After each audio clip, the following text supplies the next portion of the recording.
Hakim mungkin ini dengan ahlinya, yang selama ini mungkin kita sudah menyusun buku dan ada beberapa karya kita yang belum terpublikasi dan terdokumentasi dengan baik. Mungkin nanti ini bisa kita tanyakan bagaimana ke narasumber yang hebat ini. Eh, Mudah-mudahan acara ini dapat berkesinambungan dari kami, khususnya Prodi Biologi inginnya begitu, hingga kami dari akademisi memang sungguh-sungguh bisa menghasilkan karya yang terpublikasi dan teradministrasi dengan baik. Mungkin itu saja dari saya. Mudah-mudahan acara ini bisa terjalan dengan baik. Mungkin sekian dari saya. Wassalamualaikum warahmatullahi wabarakatuh. Waalaikumsalam.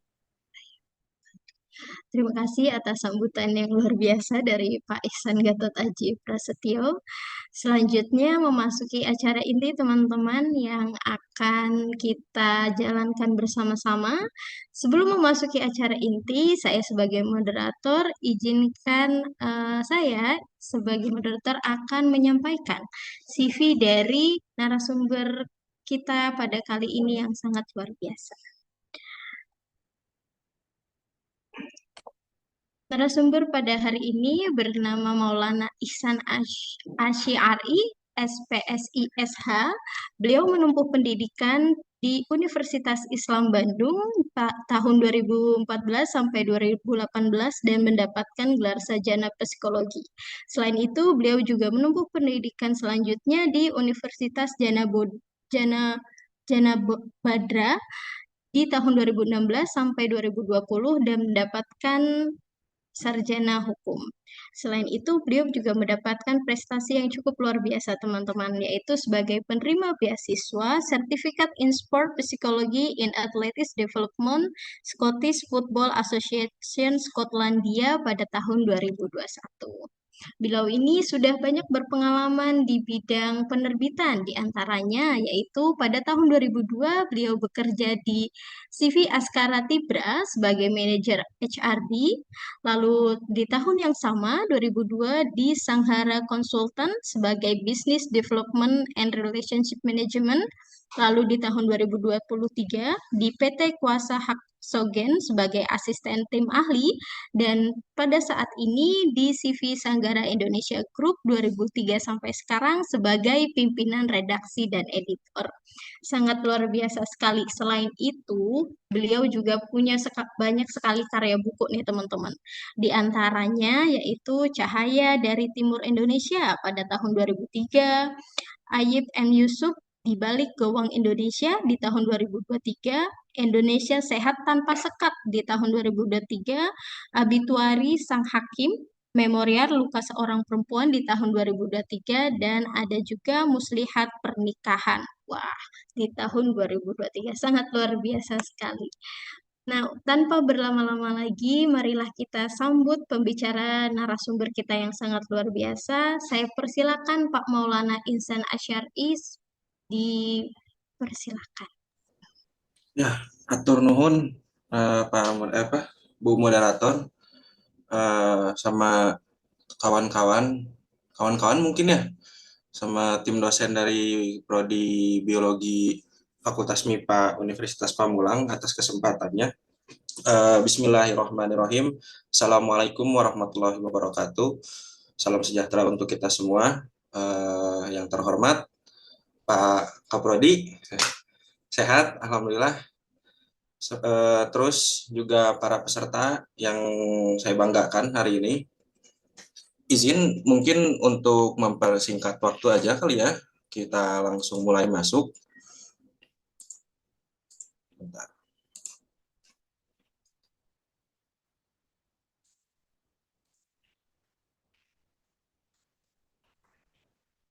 Nah, pertama, kita di sini bakal ngebedah rahasia gimana sih caranya nulis buku ajar itu. Karena kan selama ini tuh mungkin di kalangan dosen atau di kalangan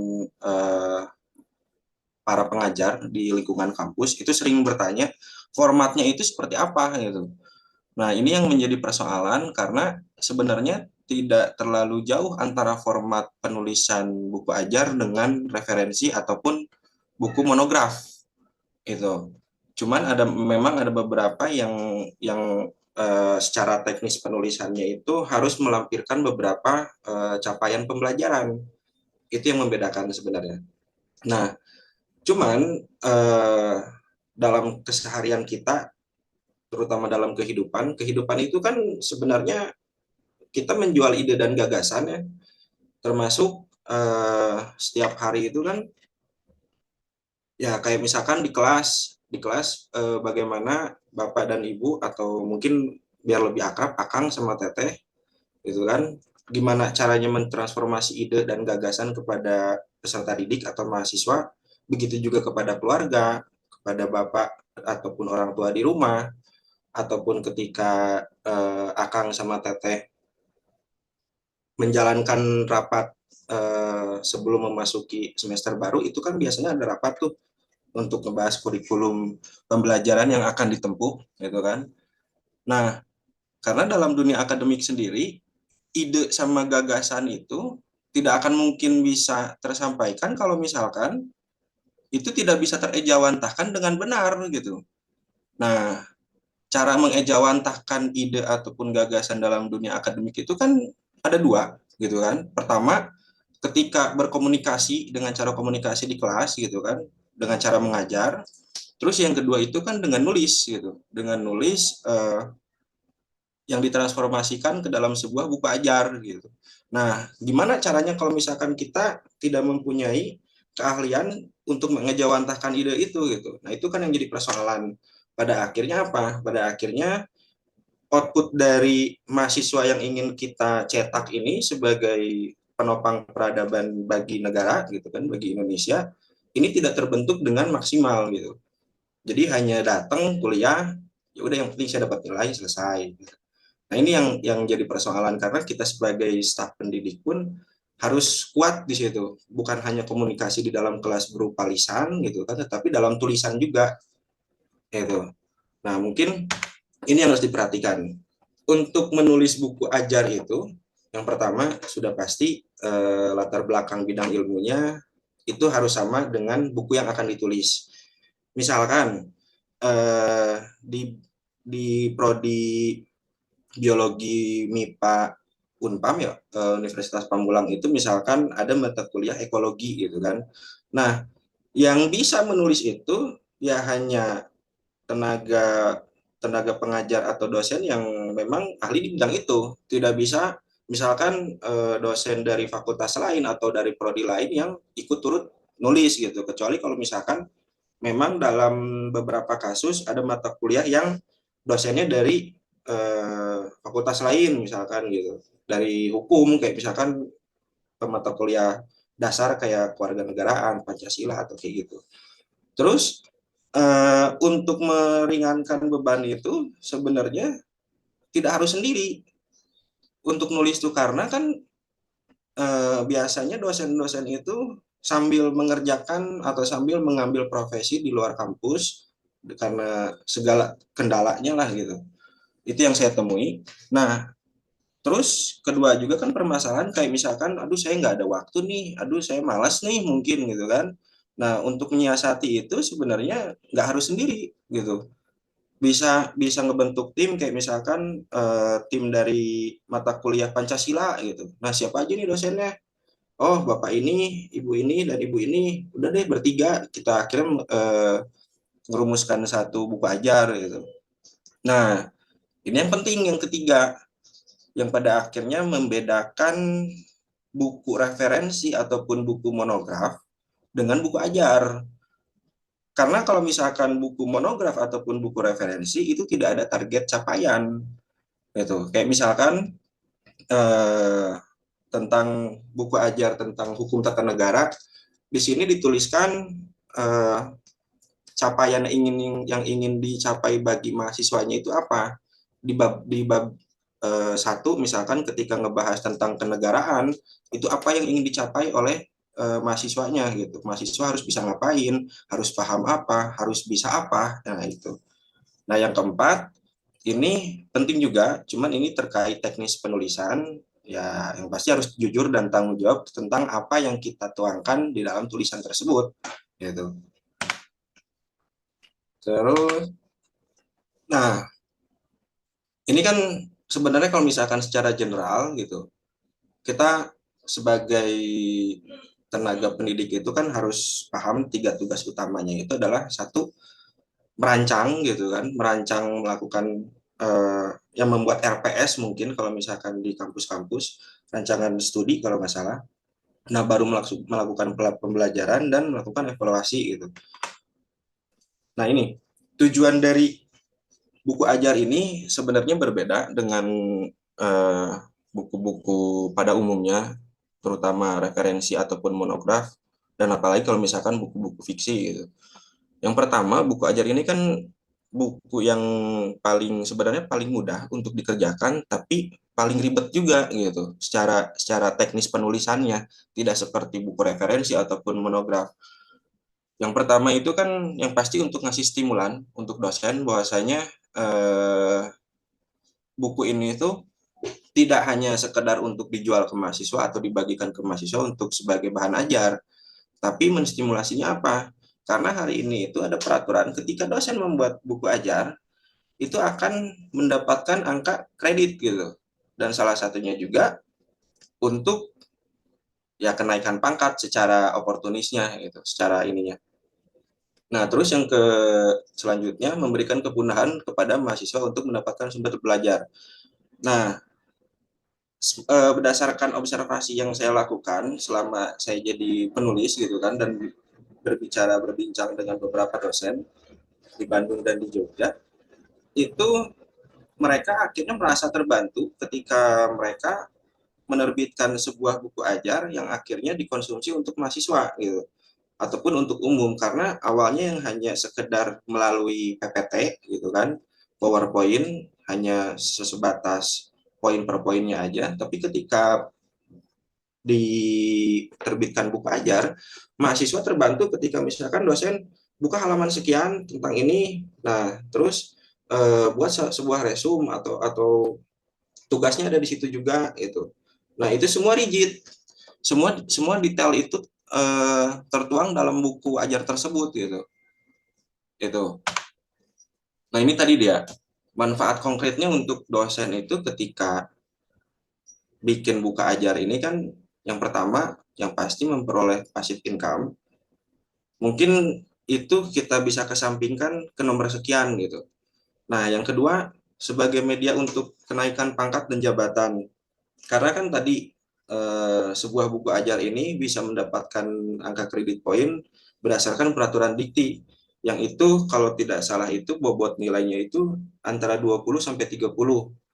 Nah, cuman tergantung dari berapa jumlah penulisnya. Sama ketika teman-teman dosen di Unpam membuat sebuah jurnal gitu kan, ada penulis 1, penulis 2, itu kan berbeda juga poinnya kalau tidak salah tuh.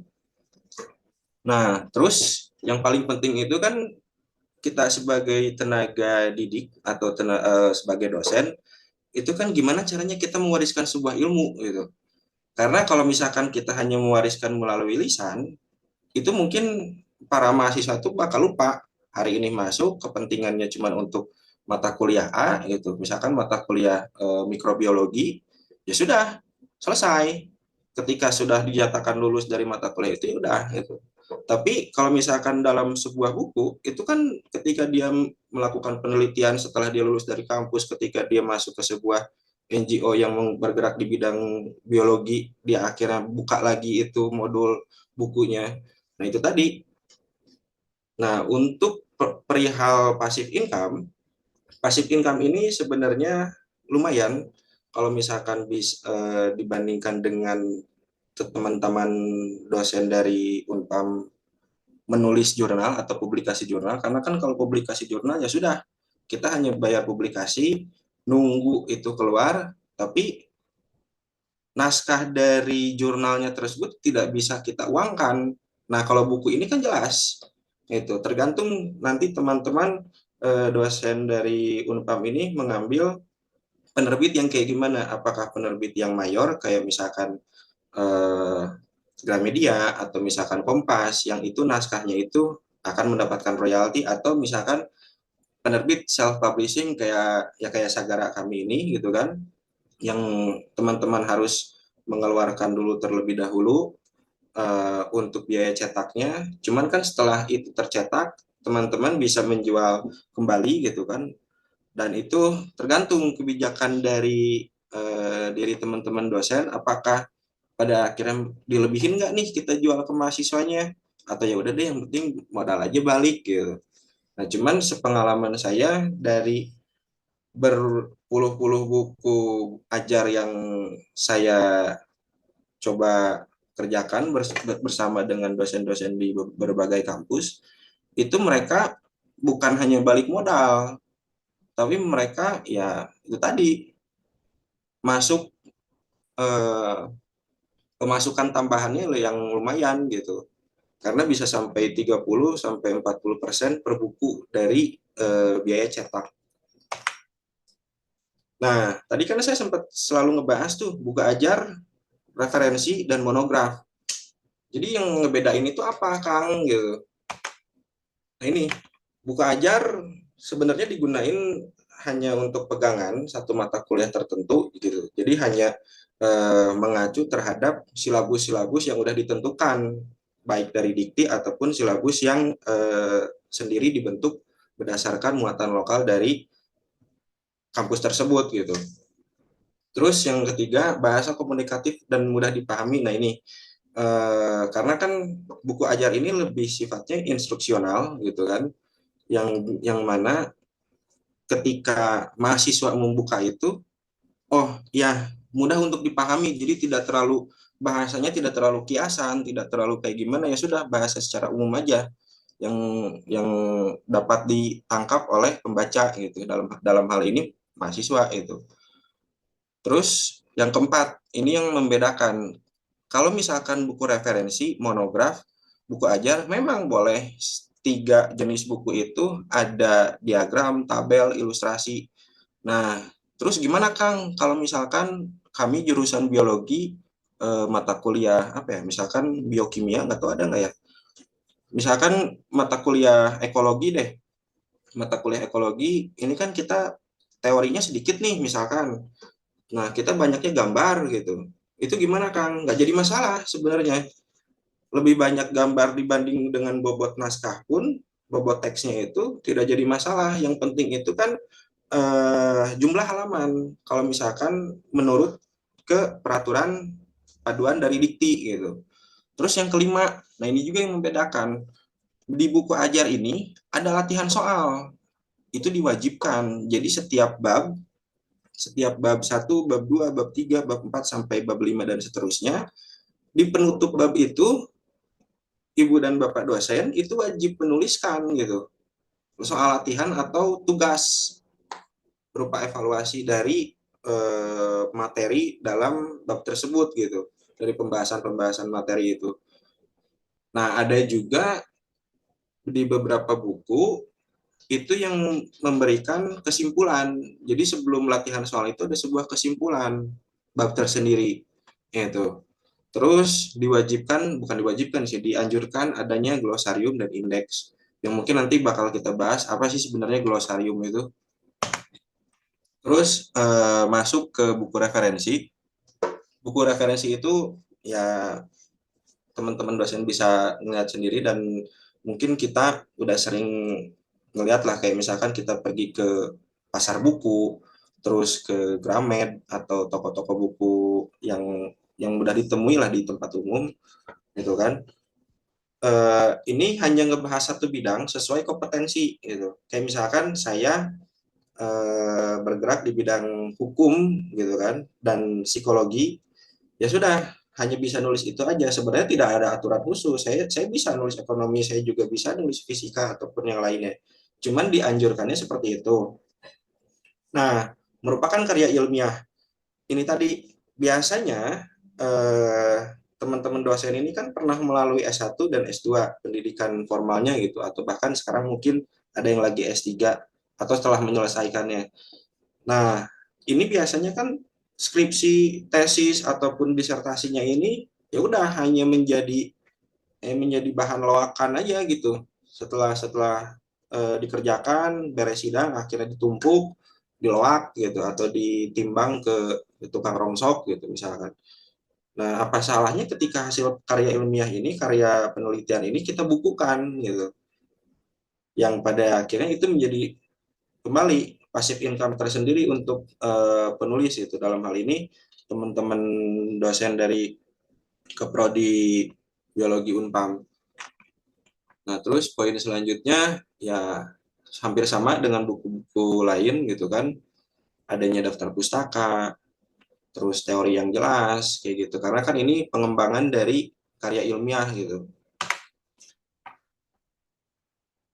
Nah, ini juga sama gitu kan. Tidak ada perbedaan yang jauh antara buku monograf dengan buku referensi. Nah, ini yang penting sebenarnya. Rahasia format penulisan buku ajar itu gimana sih sebenarnya? Karena banyak yang terkecoh dan pada akhirnya buku tersebut tidak masuk ke dalam kategori buku ajar. Karena saya pernah menemukan satu kasus ketika saya main di salah satu kampus gitu kan, bertemu dengan salah satu dosennya. Ketika beliau mau menginput gitu kan, mau menginput bukunya ke dikti, nah akhirnya itu ditolak. Ditolaknya itu karena format yang beliau tulis ini itu tidak sesuai dengan panduan dari dikti terkait bagaimana sebenarnya buku ajar itu gitu kan. Dan beliau ini masuknya ini sebagai buku referensi gitu. Padahal ketika saya buka ya ini memang buku ajar, cuman memang formatnya berbeda gitu. Nah, terus ini formatnya nih. Pertama, siapa sih sebenarnya yang bisa menulis buku ajar ini gitu kan? Yang udah pasti itu merupakan dosen gitu kan, dosen yang sudah memiliki apa? Memiliki NIDN atau NIDK gitu kan. Terus yang kedua terkait teknis penulisan dari mulai layout dulu ya. Ini minimal ini kertasnya itu ukurannya itu A5 gitu kan dan maksimalnya itu A4. Cuman kalau misalkan kita merujuk kepada paduan gitu, kepada paduan dari dikti itu menggunakan eh, ketentuan ukuran buku UNESCO yang mana buku UNESCO itu ada di angka 15,5 cm kali 23 cm gitu. Terus margin halaman atas 2, bawah 2,5, kiri 2, kanan 2. Terus font menggunakan TNR gitu kan dengan ukuran 12, spasi 1. Sebenarnya spasi ini kan bebas gitu. Spasi ini apakah 1, ada yang 1,5, ada yang 1,5. Ini tergantung gitu karena biasanya nanti ketika Bapak atau Ibu dosen mengirimkan naskahnya kepada penerbit, itu biasanya di layout ulang gitu, di proofreading ulang. Proofreading itu proses di mana naskah Bapak sama Ibu itu dibaca satu persatu, apakah ada yang typo atau tidak gitu kan. Terus apakah ada yang salah ketik atau enggak, terus kalimatnya udah bener enggak, baku tidak gitu. Nah, ini yang penting, tebal buku itu minimalnya itu untuk buku ajar itu 60 halaman. Jadi sebenarnya nggak akan terlalu menyita waktu ya untuk teman-teman dosen menulis buku ajar, apalagi buku ajar tersebut tidak tidak ada aturan harus ditulis oleh satu orang penulis gitu. Bisa 4 orang, bisa 3 orang, bisa 2 orang, tergantung dari ketersediaan dosen di mata kuliah tersebut gitu. Misalkan tadi saya bilang mata kuliah mikrobiologi dosennya ada 2, hanya ada 2, atau misalkan ada 5, ya sudah 5-5-nya. Misalkan terus di dalam buku itu ada 5 bab. Nah, dibagi bab 1 siapa, bab 2 siapa, dan seterusnya gitu. Jadi kan sebenarnya tidak terlalu menyita waktu dan menguras energi juga, dan terutama tidak menguras dompet terlalu dalam gitu kan. Terus terkait standar kelengkapan buku ajar, gitu kan. Yang pertama itu harus ada halaman judul dan pengarang. Nah, poin A ini biasanya dibuat oleh penerbit gitu. Misalkan penerbit ya Bapak sama Ibu ngirimin naskahnya ke kami, ya mungkin ini bakal dibuatnya sama kami gitu. Nah, prakata. Terus poin kedua itu ada prakata. Nah, ini yang biasanya Ibu sama Bapak ini ada salah mispersepsi antara prakata dengan kata pengantar gitu. Karena banyak ditemui di beberapa buku prakatanya yang harusnya isinya apa, tapi malah apa gitu. Terus kata pengantar yang harusnya dari siapa, tapi malah mengungkapkan atau menunjukkan sudut pandang penulis gitu. Nah, ini sebenarnya yang salah. Terus yang ketiga, poin C ini ada daftar isi, daftar tabel, daftar gambar, dan daftar halaman. Hampir sama ya seperti kita nulis karya tulis ilmiah, skripsi ataupun tesis. Terus yang D ini ada pendahuluan gitu kan. Nah, setelah pendahuluan ini sebelum masuk ke batang tubuh bab, ini biasanya harus ada deskripsi mata kuliah yang tadi saya bilang itu kan. Tujuan penulisan buku ini apa gitu kan. Terus cara menggunakan buku untuk belajar mandiri bagi mahasiswa di mata kuliah tersebut itu bagaimana itu. Terus poin E ini batang tubuh. Nah, nanti akan saya jelaskan. Terus daftar pustaka gitu kan. Nah, daftar pustaka ini sebenarnya tidak ada aturan untuk buku ajar apakah daftar pustakanya itu per bab atau semuanya digabungin disimpan di halaman terakhir. Cuman ada beberapa juga dosen atau beberapa buku yang daftar pustakanya itu dicantumkan di akhir bab. Jadi di akhir bukunya itu tidak ada daftar pustaka lagi, hanya di akhir bab aja gitu. Terus glosarium ini istilah-istilah atau definisi yang kata-kata yang asing gitu kan di buku tersebut, kayak misalkan apa di buku Pancasila ada istilah yang asing gitu kan, terus itu didefinisikan, diartikan di halaman terakhir.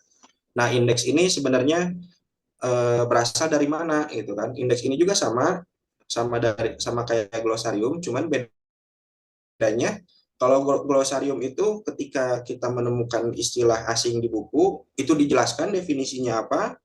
Kalau misalkan indeks, hanya nomor halamannya aja. Dan itu di paling akhir juga sama. Nah, terus ini batang tubuh itu isi bab gitu. Isi bab ini harus berdasarkan RPS gitu. Rancangan studi selama 1 semester itu apa gitu. Kayak misalkan kalau tidak salah itu kan 1 semester itu 14 kali pertemuan dipotong dengan UTS dan UAS gitu. Nah, selama 12 kali pertemuan ini apa aja yang akan disampaikan oleh teman-teman dosen gitu kan di dalam kelas ini, kayak misalkan pertemuan ke-1 dan kedua ngebahas A gitu, materi A. Nah, ya sudah, ngebahas materi A itu dijadikan sebuah satu bab gitu. Itu. Terus ini tadi jumlah bab sama dengan jumlah minggu pertemuan gitu. Kayak misalkan pertemuannya itu ada 12, pertemuan efektifnya ada 12, ya sudah dibuatkan dalam 12 bab. Cuman bisa juga kurang dari bab tersebut ketika ada beberapa materi yang emang eh, pembahasannya tidak cukup untuk satu pertemuan mata kuliah gitu. Yang itu baru selesai itu misalkan 2 pertemuan atau bahkan ada yang 3 pertemuan gitu. Nah, itu bisa dijadikan satu bab, tidak harus dipecah jadi 3 gitu. Nah, terus setiap bab memiliki struktur seperti berikut ya, teman-teman bisa baca sendiri. Ada capaian pembelajaran. Capaian pembelajaran ini kan biasanya ketika teman-teman dosen sedang rapat gitu, rapat penentuan kurikulum atau penentuan perencanaan belajar bagi mahasiswa dalam 1 semester ke depan, itu kan ada rapat tuh biasanya capaian pembelajaran yang ingin dicapai itu apa aja gitu. Nah, itu wajib dituliskan. Itu. Terus paparan materi ini ya itu tadi isi materi, terus rangkuman, latihan dan evaluasi, tebal batang tubuh buku minimal 140 halaman. Jadi nggak ada perbedaan ya, apakah 60 atau 140, yang pasti ini di atas 50 sih sebenarnya. Dalam aturan buku dikti itu, di paduannya itu, yang pasti itu di atas 50 gitu. Terus tadi ini tadi yang saya sempat singgung, kata pengantar, prakata itu kan bedanya itu, ya kalau misalkan prakata ditulis itu oleh diri kita sendiri yang hanya salah satunya itu mengucapkan terima kasih kepada, ya mungkin ada yang membiayai buku itu cetak, atau ada yang membantu proses risetnya bagaimana gitu. Terus apa kelebihan buku tersebut itu apa dibanding dengan buku-buku yang lain gitu. Nah, kalau kata pengantar ini biasanya ditulis oleh orang lain, kayak misalkan oleh Pak Iksan sebagai Kaprodi gitu, untuk memberikan apresiasi, dan isinya itu biasanya itu resum dari buku ini tuh apa nih. Nah, itu. Terus ini halaman pengesahan. Nah, halaman pengesahan memang sebenarnya tidak ada aturan dari dikti gitu kan. Apakah buku ajar dari Universitas Pamulang Fakultas MIPA Prodi Biologi ini harus ada pengesahan dari dekan atau tidak? Sebenarnya tidak ada, cuman itu kan sebagai identitas ya. Kayak misalkan ini buku ini kan hukum tata negara, saya kerjasama dengan Unpas Fakultas Hukum, itu sebagai identitas bahwasanya buku ini diterbitkan melalui Sagara bekerja sama dengan apa Universitas Pasundan, kayak gimana itu, sebagai legitimasi aja bahwasanya buku ini sah dibuat oleh tim dosen dari mata kuliah tersebut di kampus tersebut itu. Terus daftar isi, daftar tabel hampir sama kayak misalkan kita eh, menulis karya ilmiah gitu kan, skripsi, tesis ataupun disertasi. Cuman yang ngebedain ini di buku ajar ini ataupun buku-buku referensi monograf, kalau bisa ini bukan hanya judul buku, judul judul buku yang harus kita pikirkan gimana caranya judulnya ini menarik, tapi judul setiap bab juga harus kita pikirkan. Nah, biasanya itu eh, penerbit yang memikirkannya, dari editornya ini harusnya kira-kira ngebahas ini babnya apa nih, itu biar nggak terlalu kaku gitu, judul babnya apa gitu. Terus batang tubuh yang terbagi gitu kan. Nah, ini tadi batang tubuh buku itu, buku ajar ini harus sesuai dengan RPS yang disusun di awal perkuliahan, sebelum awal perkuliahan, maaf. Nah, jadi selama 12 pertemuan ini ya itu tadi harus harus semua harus runut secara sistematis. Pertemuan pertama dimasukkan ke dalam bab 1, pertemuan kedua dimasukkan ke dalam bab 2, begitupun seterusnya sampai materi dalam perkuliahan di mata kuliah tersebut habis gitu. Itu. Nah, terus tadi harus menuliskan juga capaian ya, yang penting itu isi materi utama dan evaluasi. Nah, ini capaian pembelajaran ini kan yang mungkin penulis-penulis buku referensi nggak nggak gimana ya, nggak terlalu sering memasukkannya juga, karena ini penting untuk mengetahui capaian yang ingin diperoleh oleh mahasiswa itu apa aja gitu, dan indikator kesuksesan dari pembelajaran ini tuh apa aja. Ini kan semua nanti dimasukkan ke dalam buku itu. Nah, ini formatnya, format teknisnya, bab 1 judul, capaian, pembahasan 1 atau subbab gitu, pembahasan 2 seterusnya. Biasanya setelah pembahasan beres itu ada kesimpulan, evaluasi, tugas atau latihan, dan yang tadi gitu, daftar pustaka apakah mau masuk di dalam batang tubuh pembahasan atau tidak, atau di akhir buku. Nah, ini contohnya. Untuk contoh capaian pembelajaran mata kuliah itu kayak gini. ada yang paling kanan ini, yang di blok biru ini hanya ya standar aja gitu kan, hanya secara umum capaiannya apa aja gitu. Nah, kalau misalkan yang rigid, yang secara detail ini yang tata negara mungkin bisa dilihat gitu. Kita harus menjelaskan apa aja capaian pembelajaran dari mata kuliah ini gitu. Terus sampai ke prasyarat untuk bisa ngambil mata kuliah ini tuh kan biasanya harus ngambil mata kuliah apa dulu tuh baru bisa ngambil. Nah, dituliskan juga terus keterkaitan antara bahan pembelajaran dengan pokok bahasan lainnya gitu kan, manfaat pembelajaran ini, manfaat pembelajaran ini biasanya bagi mahasiswa gitu kan. Nah, itu terus petunjuk belajar gitu. Tadi kan sempat dibahas di awal, buku ajar ini kan sebagai salah satu pedoman atau bukan pedoman, sebagai salah satu alat pegangan belajar mandiri gitu bagi mahasiswa. Nah, ini dijelaskan juga petunjuk belajar mahasiswanya kayak gimana, terus dijelaskan juga tugas dosennya itu ngapain aja di bab ini tuh, itu ya bisa bisa di bisa dipahami mungkin ya. Terus di poin B, nah ini yang penting, kenapa harus ada evaluasi di dalam setiap bab, evaluasi tugas ataupun latihan soal. Karena apa? Dosen harus memastikan setiap mahasiswanya ini paham nggak sih dengan apa yang saya sampaikan gitu. Jangan sampai ketika saya ngajar di kelas selama 12 kali pertemuan, si mahasiswa ini nggak nangkep apa-apa gitu. Dan bahkan dalam beberapa kasus mungkin saya ketika ngobrol dengan dosen-dosen di kampus lain, setiap tahun itu mereka itu membuat soal untuk UTS ataupun UAS itu dengan soal yang sama, cuman hanya di switch aja nomornya, tapi tetap mahasiswa ini nggak bisa mengerjakan gitu. Nah, artinya kan ada yang salah dengan hal tersebut, entah apakah proses belajarnya mungkin, ataukah istilahnya tidak ada bahan ajar yang pas gitu untuk dipegang oleh mahasiswa gitu. Karena akhirnya ya sudah dia hanya mengandalkan catatan, sedangkan tidak semua mahasiswa itu rajin mencatat gitu. Memang pada dasarnya mahasiswa ini kan udah bukan lagi siswa di SMP, SMA ataupun SD yang harus disuapin. Ayo nak belajar bab ini bla bla bla gitu. Cuman kan tetap kita dengan seiringnya zaman yang makin agak-agak berubah juga, ya kita juga apa salahnya untuk kita menyediakan bahan ajar pegangan bagi mahasiswa itu.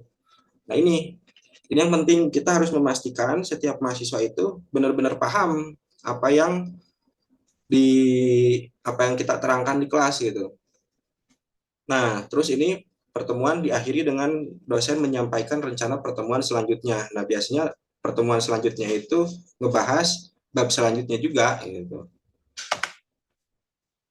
Nah, terus ini isi materi itu eh, ya tadi yang bab 1, bab 2, bab 3 gitu kan. Sebenarnya isi materi ini nggak ada ketentuan khusus ya dari peraturan dikti gitu kan. Mau mau bagaimana cara nulisnya, terus dengan bahasa yang kayak gimana, itu bebas. Cuman bagi saya yang memang sebagai, maksudnya profesi sebagai penulis juga, itu memang pemilihan bahasa itu harus menarik gitu. Harus benar-benar mudah dipahami. Kalau misalkan buku ajar, kalau misalkan buku referensi ataupun buku monografi, ya bebas-bebas aja gimana penulisnya. Tapi kalau khusus untuk buku ajar yang benar-benar bahasanya itu bahasa umum gitu. Karena kalau misalkan benar-benar bahasa akademik, bahasa bahasa yang berat, itu akan sulit gitu. Kayak misalkan kita menulis buku ajar tapi menuangkan tulisan ke dalam naskahnya itu menggunakan bahasa-bahasa Bapak Rocky Gerung. Nah, itu kan wah agak-agak berat gitu, karena nggak semua apa yang dia sampaikan itu bisa dipahami gitu, bisa ditangkap dengan baik gitu. Terus mau mulainya dari mana juga tidak ada aturan gitu. Tidak ada aturan yang baku gitu. Apakah mulainya harus dari apa dulu nih, harus harus misalkan menganalogikan, karena kan ada beberapa penulis yang penulis buku umum, buku referensi yang mau masuk ke bab apa tuh, misalkan bab tentang Pancasila tapi menganalogikan dengan apa dulu gitu. Nah, nggak harus gitu. Mau langsung ke inti poinnya nggak jadi masalah.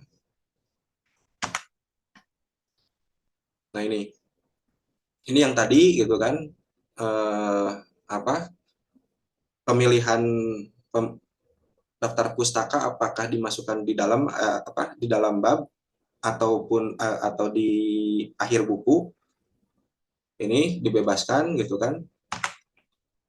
Nah ini di bagian evaluasi tugas latihan ini, teman-teman dosen ini bisa menuliskan soal mungkin untuk apa mengukur pemahaman atau sejauh mana mahasiswa menangkap materi selama kuliah gitu kan, ataupun istilahnya bisa apa merancang khusus tugasnya apa itu, terus indikator evaluasinya apa juga.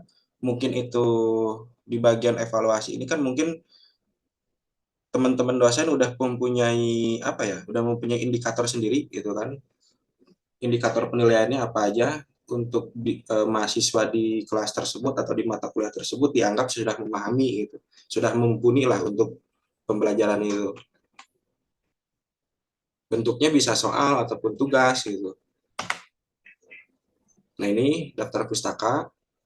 Di daftar pustaka ini memang umum, cuman wajib kita tuliskan dan wajib kita periksa kembali satu-satu karena saya sempat dapat sebuah naskah yang dimana antara daftar pustaka dengan footnote ataupun citasi di dalam setiap halaman itu berbeda. Nah ini yang pada akhirnya teman-teman dianggap tidak jujur dan tidak tanggung jawab terhadap naskahnya. Karena apa? Di dalam bab itu kan kita mengutip teori-teori orang ataupun istilahnya tulisan-tulisan orang lain karena mungkin tidak 100% buku itu semuanya karya kita gitu. Dan di dunia ini nggak ada yang apa? Yang satu buku ini murni semua pikiran kita dibentuk ke dalam tulisan. Pasti aja ada satu paragraf, ada satu kalimat yang itu kita ngutip dari teori orang di buku lain gitu. Kayak misalkan teori John Locke dari bukunya siapa gitu kan, kita masukkan ke citasi. Nah, tapi di daftar pustaka ini nggak dimasukkan. Nah, itu yang salah.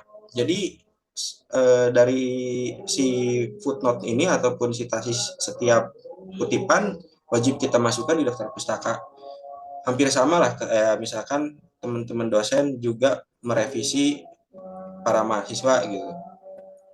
Nah, tidak ada aturan juga apakah buku ajar ini sumber referensinya harus buku juga gitu kan, bebas apakah dari jurnal, artikel ilmiah, bahkan dari artikel dalam website selama emang itu apa artikel tersebut bisa dipertanggungjawabkan gitu kan tulisannya.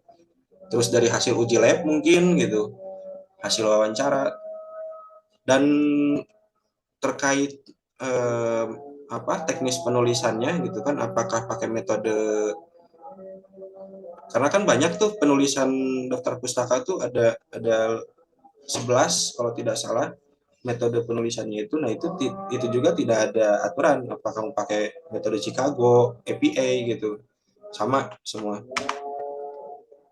Nah ini glosarium sama indeks itu sebenarnya tidak diwajibkan juga, cuman ada tanda kurung itu di dalam buku paduan menulis buku ajar oleh Dikti yang dikeluarkan oleh Dikti, itu glosarium dan indeks ini ada acuan sebagai dianjurkan, anjuran gitu.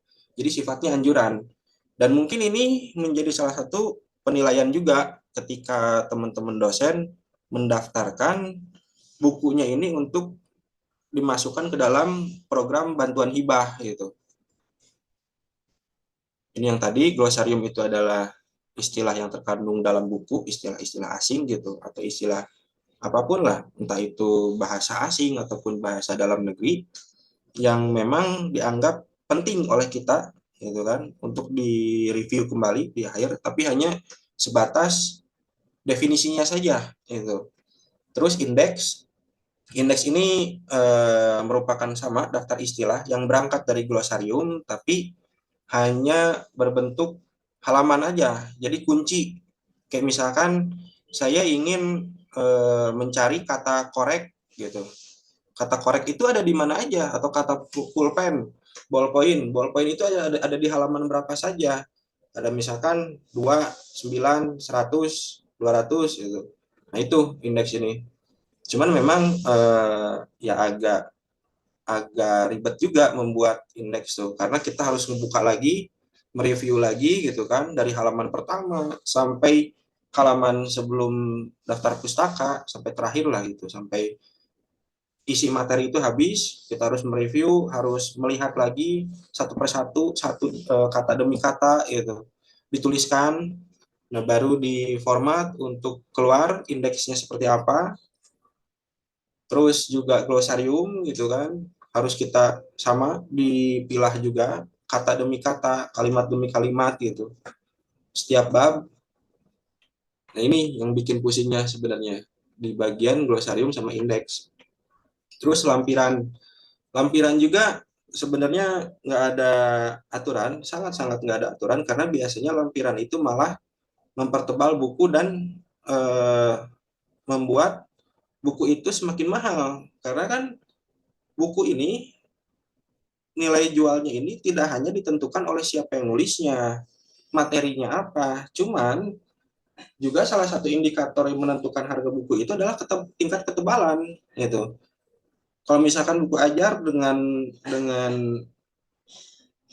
ketebalan 50 sampai dengan 100 halaman mungkin bisa di bawah 50.000 gitu kan.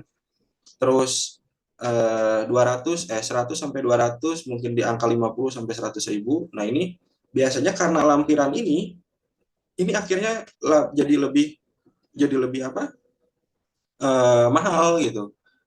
Nah, biasanya dosen-dosen dari mata kuliah hukum yang selalu memasukkan lampiran itu berbentuk undang-undang, dan tidak hanya satu yang dimasukkan, undang-undang dasarnya juga, undang-undang apa, semua dimasukkan, akhirnya materinya sedikit tapi lampirannya banyak gitu. Nah, itu juga yang salah, karena akhirnya sasaran kita membuat buku ajar ini tidak tidak apa tidak tercapai gitu, nggak nggak pas lah gitu, dan akhirnya mahasiswa pun bakal merasa kecewa.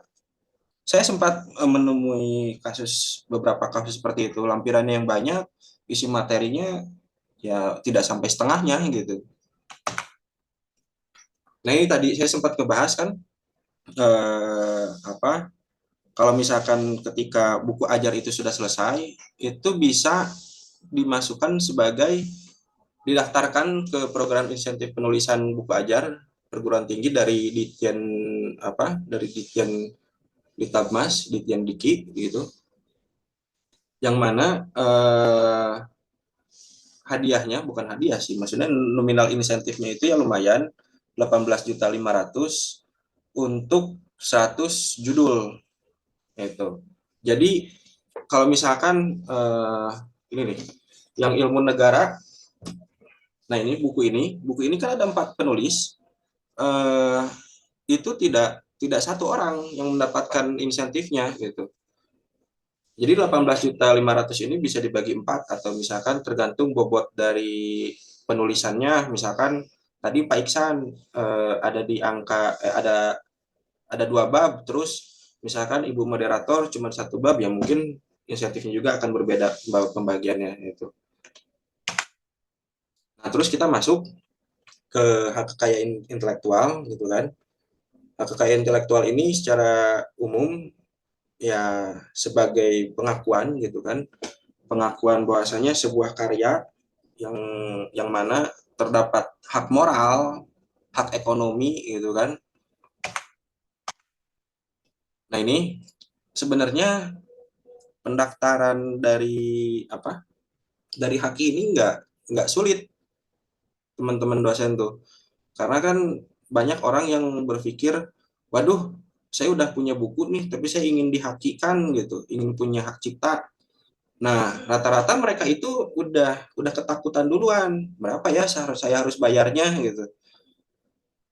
Dan rata-rata para konsultan hukum ataupun kantor notaris, karena kan biasanya kantor notaris yang menerbitkan hak cipta itu, dan kantor penerbit tergantung lah, eh, barangnya apa, apakah lagu, apakah buku, karena kan kita sekarang buku mungkin buku. Nah, biasanya lembaga-lembaga lain itu mencetuskan biaya jasa gitu. Padahal untuk mendapatkan haki ini tidak membutuhkan tenaga yang lebih, kita hanya cukup nyalain komputer atau buka laptop, input-input biasa, sama kayak kita beli kereta api, tiket kereta api di aplikasi KAI ataupun beli tiket pesawat gitu kan. Itu kan kita harus masukin NIK ataupun nama lengkap gitu. Sama kayak gitu. Jadi nggak ada tidak ada kesulitan yang signifikan lah gitu. Cuman yang memang yang membedakan ini yang bisa mengajukan haki ini hanya dua pihak gitu. Pertama, lembaga yang sudah berbadan hukum, yang kedua ya konsultan tadi gitu. Konsultan hukum itu biasanya melalui notaris, kantor notaris. Nah, dalam hal ini ya mungkin misalkan lembaga pendidikan Unpam ataupun prodi biologi bisa mengajukan sendiri, dan harganya prodi kalau misalkan lembaga pendidikan itu berbeda tentu dengan lembaga umum kayak perusahaan penerbit Sagara gitu. Kalau misalkan penerbit umum gitu, lembaga umum itu di angka 400.000. Kalau misalkan lembaga pendidikan itu lebih murah, hanya 200.000. Bapak Ibu dosen udah bisa dapat hak cipta. Nah, hak cipta ini tidak harus buku. Hak cipta ini bisa jurnal yang teman-teman dosen pernah tulis, terus penelitian juga bisa gitu. Jadi tidak harus buku. Nah, sebenarnya kita masuk sebenarnya apa sih fungsi dari hak ini? Nah, ini hak eksklusif gitu kan untuk kontrol mekanisme kepemilikan juga distribusi dari karya. Ini berkaitan dengan hak ekonomi. Jadi sejauh mana misalkan ibu moderator menerbitkan buku di penerbit Sagara gitu. Nah, sejauh mana penerbit Sagara ini mendistribusikan bukunya ini untuk ibu moderator sebagai penulis mendapatkan royalti. Nah, itu yang nanti yang akan berkaitan gitu. Maksudnya berkaitan dengan royalti yang akan masuk ke kantong gitu. Itu terus hak moral, walaupun karya tersebut telah dibeli, pembeli harus tetap mencantumkan nama pencipta gitu. Kayak misalkan tadi hak moral itu berkaitan dengan daftar pustaka dan citasi. Misalkan ibu moderator adalah dosen mata kuliah bahasa Indonesia. Nah, mencetuskan sebuah teori di buku tersebut. Nah, ini kaitannya, ini gunanya kita punya haki. Jadi kalau misalkan ketika ada yang asal comot dan kita mengetahui hal tersebut, ini kita bisa, maksudnya bisa kita tuntut ya, ini kan karya kita gitu. Dan ini adalah murni buah pikir saya. Tidak ada teori-teori lain di buku lain yang mengatakan hal tersebut gitu, yang menuliskan hal tersebut. Nah, ini yang bisa teman-teman perjuangkan gitu. Dan yang paling penting terutama kita sebagai dosen gitu kan ya, haki ini ya fungsinya untuk nambah angka kredit poin gitu. Kalau tidak salah di angka 5 sampai 10 ya mungkin lumayan lah ya. Ini tadi yang terkait permohonan hak cipta. Di jenis permohonan paling atas ini kan ada pilihan umum. Nah, ketika diklik itu nanti ada pilihan umum atau lembaga pendidikan. Nah, kalau misalkan diklik lembaga pendidikan yang keluarnya pun hanya 200.000 gitu. Kalau misalkan umum kategori penerbit itu di angka 400.000. Nah, ini contohnya prosesnya tuh, proses penerbitan haki itu bahkan nggak sampai 1 jam. Barusan banget sebelum saya mulai masuk ke link Zoom webinar ini baru banget ngurusin haki. Itu bahkan tidak sampai 5 menit ketika kita sudah bayar kode billing ke Kementerian Hukum dan HAM, itu langsung keluar. Jadi langsung bisa kita gunakan untuk kepentingan, entah kepentingan kenaikan pangkat ataupun apa gitu. Nah, eh, tim Sagara siap ngebantu gitu kan. Kalau misalkan memang dari teman-teman dosen mau apa, mau ingin sertifikat haki gitu kan, dari karya-karya yang mungkin sudah sebelumnya setelah dipublikasikan ataupun yang akan dipublikasikan gitu. Tidak ada biaya tambahan, maksudnya tidak ada biaya jasa, cukup cukup dengan tadi nominal yang tersebut untuk membayar kode billingnya gitu. Nah, terus di kita juga memberikan sebuah apa ya, sebuah fasilitas di mana pengurusan haki itu bakal kita tanggung ketika teman-teman dosen ya menerbitkan di kami gitu. Untuk mendapatkan haki gratis itu ya tentu dengan syarat ketentuan yang berlaku gitu. Nah, ini kenapa harus kami gitu. Kita siap ngebantu 24 jam penuh setiap harinya karena memang tim Sagara ini kan editornya ada beberapa, tidak hanya saya sendiri sebagai Pimret, ada beberapa editor juga yang mungkin jam tidurnya agak berbeda juga karena ya keterbatasan waktu segala macamnya. Terus harga cetak yang ya alhamdulillah kita setelah saya riset saya yang paling rendah gitu kan dengan kualitas yang ya bisa bisa diadu lah gitu. Nah, terus ini kalau misalkan di penerbit lain itu kan penerbit swasta gitu, penerbit self publish itu ketika teman-teman mau mencetak itu, oh Bu atau Pak, kalau misalkan di penerbit kami cetaknya minimal ada 50 atau 30 gitu. Nah, kalau di Sagara itu enggak, teman-teman dosen mau mencetak 5 pun nggak jadi masalah gitu. Cuman 5 ini tidak akan diterima semua. Nah, ini pembagiannya. Karena kalau misalkan teman-teman dosen ini kan ketika nyetak buku ataupun menerbitkan buku ya harus ber-ISBN gitu kan. Nah, syarat ISBN itu mencetak itu minimal 5. Satu untuk perpusnas, satu untuk arsip perpustakaan daerah, satu untuk arsip penerbit, nah dua untuk penulis. Jadi teman-teman hanya mencetak 5 eksemplar itu sudah kami terima gitu. Tidak harus 50, tidak harus apa karena itu tadi gitu kan. Eh, ya keuangan keuangan dosen pun terkadang lagi naik, terkadang turun gitu. Nah, nah ini balik lagi ke awal gitu kan. Apa?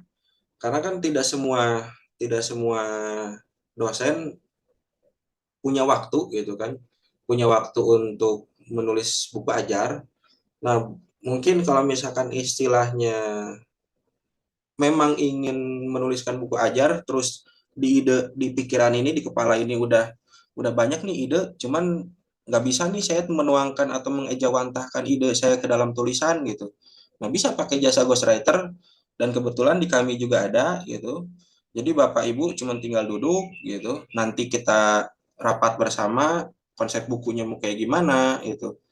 Itu menggunakan jasa ghostwriter dan itu bebas revisi ketika Bapak dan Ibu merasa merasa bahwasanya ini kalimatnya nggak pas nih, bukan bahasa saya banget gitu, bisa diganti nggak dengan bahasa saya. Nah, itu kita juga udah biasa melakukan itu gitu karena memang ghostwriter yang saya ambil ini itu sudah tersertifikasi dari BNSP gitu kan. Nah, ini tadi apa, haki gratis ketika teman-teman dosen gitu Bapak sama Ibu semua menggunakan jasa ghostwriter di kami, nah itu mendapatkan fasilitas haki gratis gitu. Paling gitu aja. Makasih, mungkin ada yang ditanyain,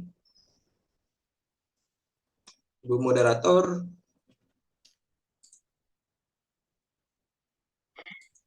Ya, terima kasih atas pemaparan materinya, Pak Maulana yang sangat luar biasa. Ya, jadi pemaparan materi ini sangat luar biasa, teman-teman, membuat kita mengetahui bahwa membuat buku ajar itu nggak sesusah yang kita pikirkan, kayak gitu kan. Dalam membuat buku ajar, tentunya kita harus memperhatikan nih 4 hal penting yang tadi disampaikan sama Pak Maulana, bahwa yang pertama kita harus dari latar belakang yang memang sesuai, terus tidak harus sendiri, ini yang paling penting. Jadi nggak usah berpikir sendiri, kita punya tim dan bisa membentuk tim juga untuk membuat buku ajar tersebut. Selanjutnya kita juga harus punya target, teman-teman, nggak boleh yang namanya eh, molor waktunya lama-lama kayak gitu. Dan yang paling penting itu harus jujur, jadi tidak plagiat tentunya, karena memang manfaat dari buku ajar ini sangat besar, terutama manfaat konkretnya bagi kita sebagai dosen adalah memperoleh passive income tentunya, cuan-cuan-cuan. Lalu yang kedua ada untuk media peningkatan, media kenaikan pangkat. Jadi, terus selain itu kalau misalkan mau nulis buku ajar nih, yang harus diperhatikan paling penting yaitu masalah format. Jadi selain isinya, harus banget kita memperhatikan format dalam penulisan buku ajar. Yang membuat buku ajar ini berbeda dari buku yang lainnya, yaitu yang pertama adanya latihan soal atau evaluasi. Jadi harus banget teman-teman dosen menyiapkan nih, kalau misalkan mau buku ajar, membuat buku ajar harus ada latihan soalnya sebagai bahan evaluasi juga, karena tujuan dari buku ajar itu kan untuk memberikan kemudahan mahasiswa dan untuk bahan evaluasi kepada mahasiswa juga. Seperti itu. Selain itu, Pak Maulana juga menyampaikan tentang haki. Nah, haki juga tadinya kan kita mikir, aduh, susah banget nih ngurus haki, kayaknya biayanya mahal deh, kayak gitu. Ternyata setelah dipaparkan oleh Pak Maulana, biaya haki pun cukup terjangkau, dan dari tim Sagara juga ada timnya juga nih, teman-teman, kalau misalkan teman-teman ingin membuat haki dari seperti itu. Yes, dari teman-teman, mungkin ada pertanyaan yang berkaitan dengan pembuatan buku ajar ataupun tentang haki nih, teman-teman. Dipersilahkan. Boleh lewat chat ataupun mau buka mikrofonnya, dipersilahkan.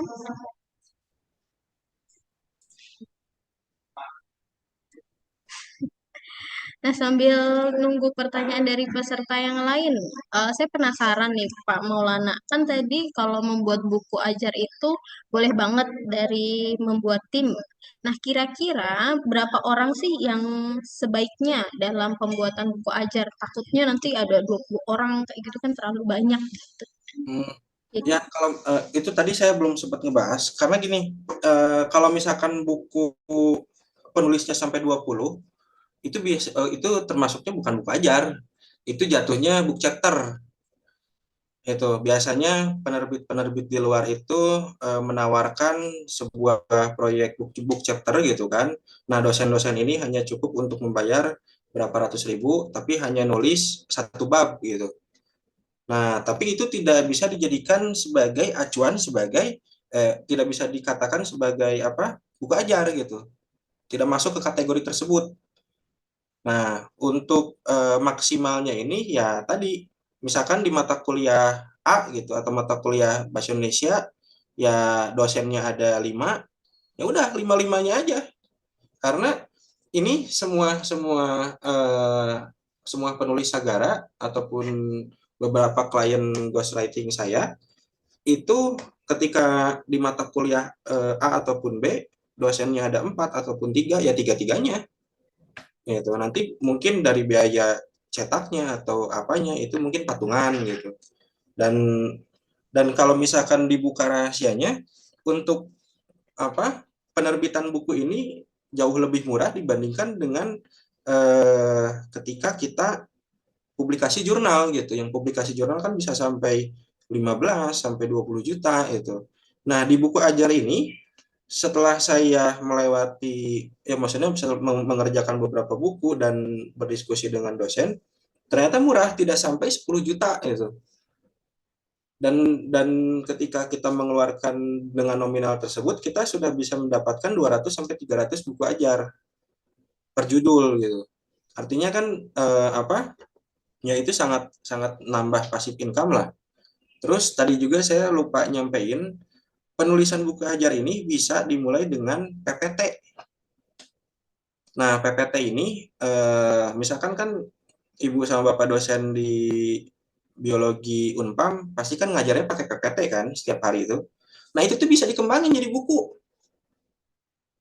Caranya gimana? Ya mungkin tinggal kopas saja, nah di situ dikembangkan, diparafrase ulang. Tinggal dikembangkan kayak misalkan materi A ada berapa slide gitu. Nah, itu dikembangkan juga ketika poin A itu dikembangkan jadi berapa halaman tuh, jadi berapa pembahasan.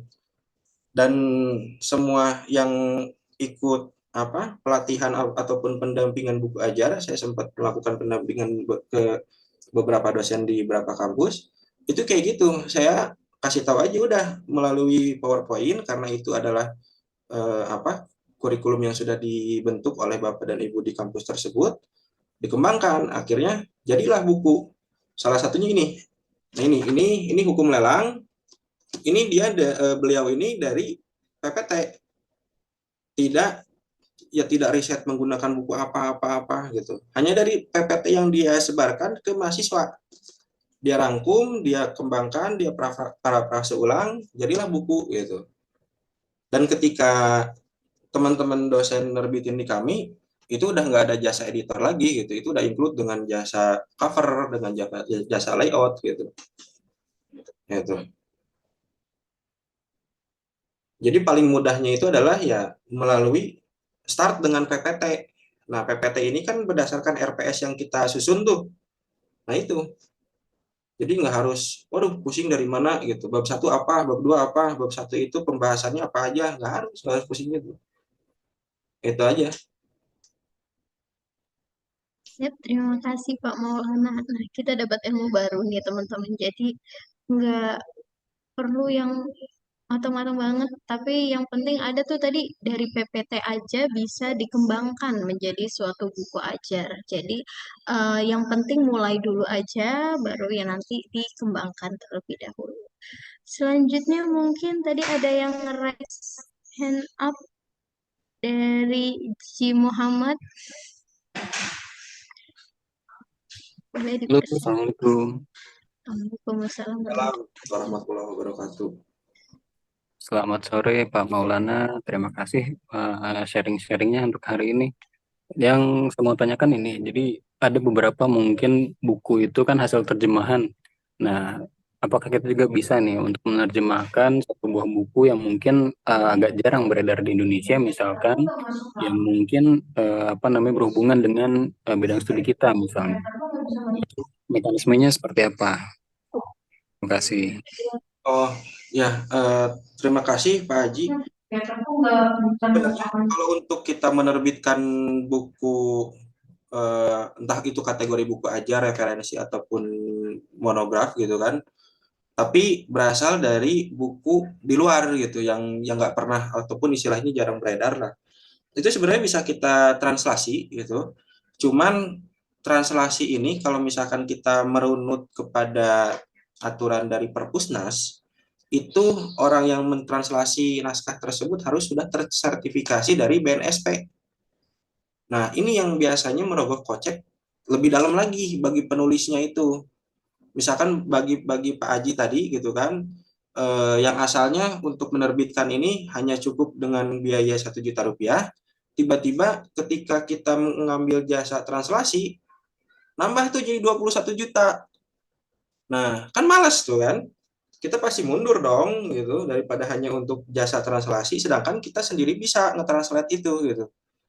Nah, sebenarnya di aturan itu nggak ada aturan khusus kayak gimana nih untuk penerbitan buku translasi. Mungkin ketika nanti di tahun 2025 aturan itu bakal udah ada keluar berbentuk undang-undang. Nah, di situ mungkin ada ketentuan baru gitu terkait buku translasi. Tapi kalau misalkan Pak Aji tadi mau menerbitkan buku translasi, silakan aja gitu. Tapi nanti biasanya kami sebagai penerbit memberikan surat gitu, memberikan offering kepada penerbit di luar negerinya gitu kan untuk melakukan kerjasama terkait penerbitan buku berbahasa Indonesia gitu. Karena kan hak terbitnya ini adalah milik penerbit di negara tersebut gitu. Nah, itu biasanya kami yang urus gitu. Nanti terkait berapa yang harus dibayar gitu. Nah, itu biasanya penerbit dengan penulis akan berdiskusi kembali sesuai kesepakatan apakah mau di backup dengan mau di backup oleh penerbit full atau penulis full atau eh, dibagi gitu presentasi berapa berapa gitu. Jadi mengeluarkan biayanya kalau misalkan untuk buku translasi itu hanya 2 poin. Pertama, izin dari penerbit di luar negeri, dan kedua, biaya cetak aja gitu. Kalau misalkan memilih penerbit self publish gitu. Dan kalau untuk nominal nominal nominal izin dari penerbit luar negeri biasanya hanya hanya sekitar 2 juta sampai 3 juta sih gitu. Karena kemarin alhamdulillah kita baru nerbitin buku translasi juga, itu buku tentang psikologi dan kedokteran. Itu yang tebalnya sampai 700 halaman, ya sama gitu. Penerbit dari Amerikanya hanya matok sekitar 3 juta kalau nggak salah kemarin tuh. Di luar biaya cetak gitu. Jadi nanti royaltinya nggak akan masuk ke mereka, royaltinya tetap ke penulis gitu. Tergantung kesepakatan dengan penerbitnya. Mungkin gitu, Pak Haji. Ya, terima kasih untuk jawabannya. Eh, Panggil saya Pak Gema. Oh, Pak Gema. Iya, Maaf, GI Muhammad maksudnya itu. soalnya nggak Oke, ada namanya. Oh ya, iya. nggak kelihatan. Selama tadi mungkin agak di-highlight, berarti untuk apa namanya translasi ini memang harus orang yang tersertifikasi ya. Jadi apakah kita nggak bisa gitu langsung misalnya meminta izin gitu katakanlah secara personal meminta izin untuk mentranslasi si buku ini ke penerbit misalnya. Kemudian nanti eh, pada saat perizinan itu selesai, kemudian baru minta di apa namanya didampingi dengan penerbit yang ada di Indonesia misalnya. Oh, bisa kok, sangat bisa. Jadi mekanismenya itu pertama, Pak Gema ini misalkan ngasihin naskah ke saya. Nah, naskahnya ini udah berbentuk bahasa Indonesia. Nah, saya kan pasti mencari tahu dulu naskah tersebut dari buku mana nih, penerbit mana. Akhirnya saya ngirimin offering ke penerbit di luar negeri tersebut. Setelah mendapatkan jawaban, ya udah kita terbitkan aja, daftarin ISBN di Perpusnas gitu. Jadi mekanismenya hanya hanya sampai situ. Nah, untuk penulis ini sebenarnya nggak harus ngambil pendampingan jasa translasi gitu. Cukup cukup penulis sendiri yang mentranslasi. Dalam hal ini kan Pak Gema gitu, untuk untuk nge-translate naskah tersebut bisa kok. Karena kemarin kita di buku yang kedokteran itu, modul kedokteran tentang anatomi, eh, dia tidak menggunakan jasa translate yang bersertifikasi, semuanya langsung dia sendiri yang nge-translate-nya gitu kan. Saya hanya meminta izin dari penerbit di luar negeri aja. Setelah itu di ACC, ya sudah kita terbitkan gitu. Begitu. Nah, biasanya izin-izinnya ini yang harus bayar gitu, tergantung dari penerbit di luar negerinya. Kalau dari Sagara sendiri mungkin yang sudah ya tadi beberapa kali di apa namanya didampingi gitu, range untuk izin ke apa namanya ke penerbit luar negerinya itu sampai di berapa kira-kira? Sebenarnya tergantung ya, eh, kisaran di 100 sampai $500 Amerika. Jadi ya sekitar 2 sampai 6 juta sih itu.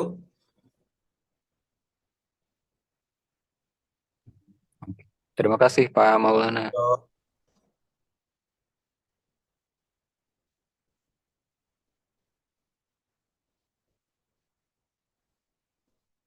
Terima kasih Pak Maulana atas ilmu barunya dan terima kasih atas pertanyaannya Pak Gema Ikrar Muhammad. Mungkin dari peserta yang lainnya ada yang ingin ditanyakan lagi mengenai penulisan buku ajar dan pengurusan haki ini teman-teman.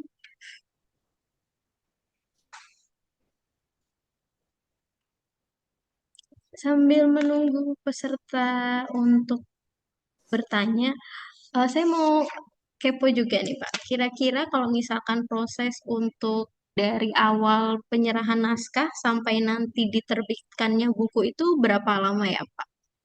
Kalau misalkan kita sih sebenarnya kontraknya itu selalu 1 bulan.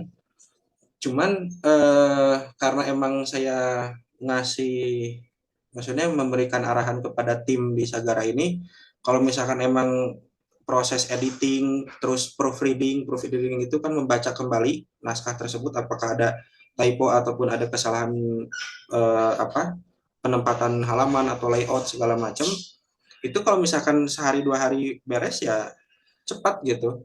Cuman yang membutuhkan proses waktu memakan lama itu pengajuan ISBN.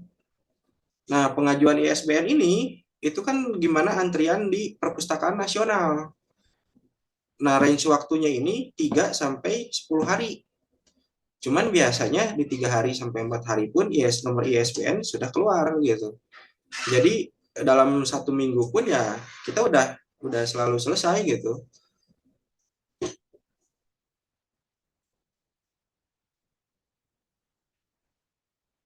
Terima kasih Pak Maulana atas informasinya. Mungkin teman-teman yang lain ingin bertanya yang lainnya tentang penerbitan buku ajar.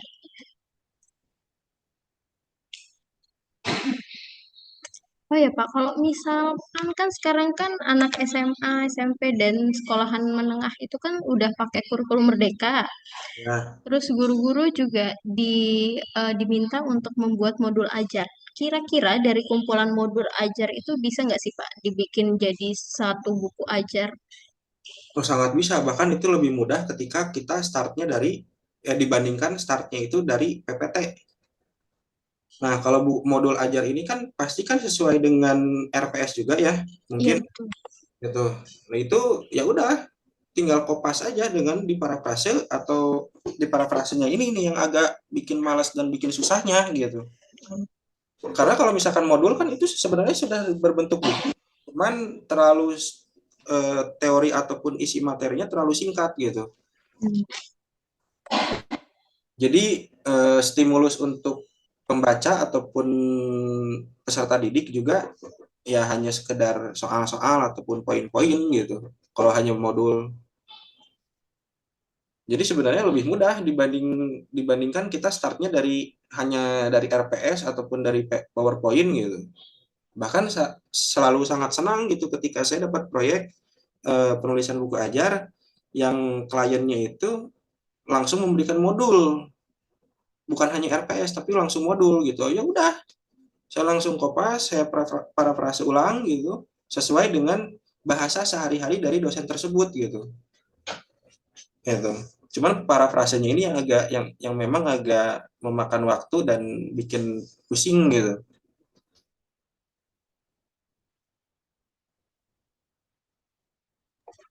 Ya, terima kasih Pak Maulana atas penjelasannya. Oke, mungkin dari peserta yang lainnya ada yang ingin ditanyakan teman-teman? Sepertinya sudah paham ya Pak tentang semua yang dijelaskan oleh Pak Maulana tersebut. Alhamdulillahirabbil alamin. Ya, alhamdulillah. Ya, teman-teman, semoga dari penjelasan dari Pak Maulana ini bisa memacu kita lebih semangat untuk membuat buku ajar, terus memacu kita juga untuk bisa mengurus haki-haki yang lainnya. Jadi, haki itu ternyata nggak cuma buku ajar aja, teman-teman. Dari teori dan yang lainnya juga bisa dihakikan, seperti itu. Terima kasih kepada Pak Maulana selaku narasumber yang luar biasa pada siang hari ini yang telah menyampaikan materi pada siang hari ini. Baiklah, sesi selanjutnya adalah sesi penutupan. Kita sebelum itu mari kita berikan tepuk tangan virtual kepada Pak Maulana yang telah memberikan materinya pada sore hari ini. Demikian tadi sesi diskusi yang sangat menarik. Ada beberapa kesimpulan yang mungkin mau saya terangkan lagi sedikit. Jadi teman-teman untuk membuat buku ajar itu tidak sesulit yang dipikirkan sejak awal. Jadi kita bisa membuat buku ajar contohnya mulai dari PPT dan apalagi kalau misalnya kita udah punya modul tuh lebih gampang lagi tuh untuk membuat buku ajar. Selain itu juga kalau misalkan terjemahan-terjemahan itu juga bisa juga tuh kalau misalkan mau dibikin suatu buku ajar. Selain itu untuk mengurus haki juga tidak terlalu sulit dan apalagi kalau kita ada di lembaga pendidikan itu biayanya akan lebih terjangkau lagi teman-teman. Sekian pemaparan kesimpulan dari saya. Sebelum kita menutup acara ini, saya akan menyampaikan terima kasih lagi dan mohon untuk Pak Maulana nanti kita akan ada sedikit kenang-kenangan. Jadi nanti minta tolong untuk dikirimkan alamatnya untuk dikirimkan kenang-kenangan dari Universitas Pamulang PSDKU Serang khususnya dari Prodi Biologi. Dan selain itu kita juga akan menyerahkan sertifikat simbolis secara digitalnya Pak Maulana. Sebentar saya persiapkan dulu. Screen.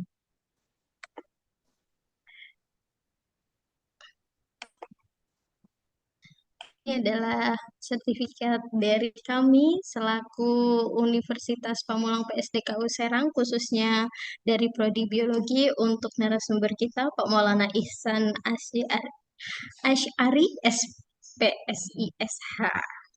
Mohon diterima dengan kelapangan hatinya, Pak. Amin. Sebentar, ini kayaknya biar boleh didokumentasikan dulu ya, Pak ya. Sebentar dulu.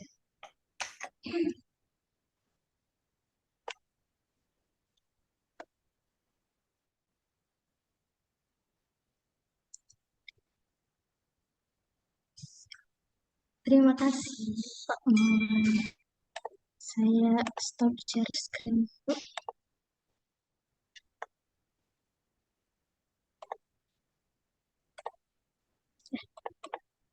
Stop share.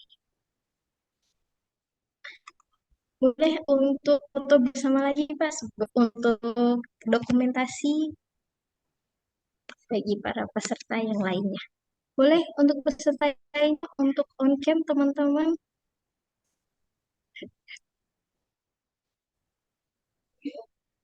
Oke.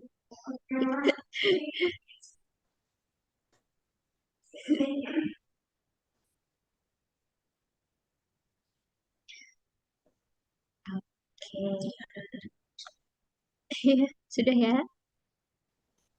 Oke, saya hitung 1 sampai 3. 1, 2, 3.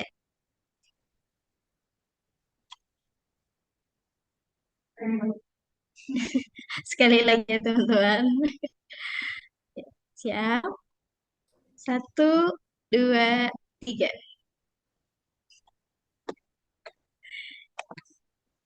Ya, alhamdulillahirrahmanirrahim. Terima kasih semuanya.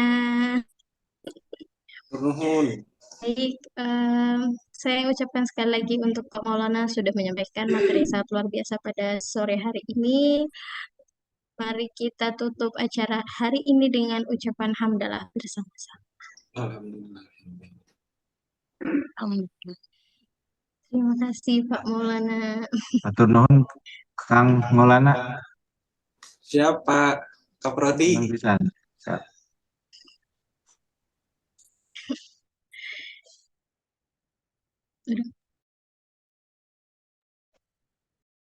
Saya izin live ya, hatur nuhun Bapak Ibu dosen, semoga sehat selalu, sukses semuanya. Amin. Assalamualaikum. Amin. Waalaikumsalam warahmatullahi Warahmatullahi wabarakatuh. Terima kasih Pak Maulana.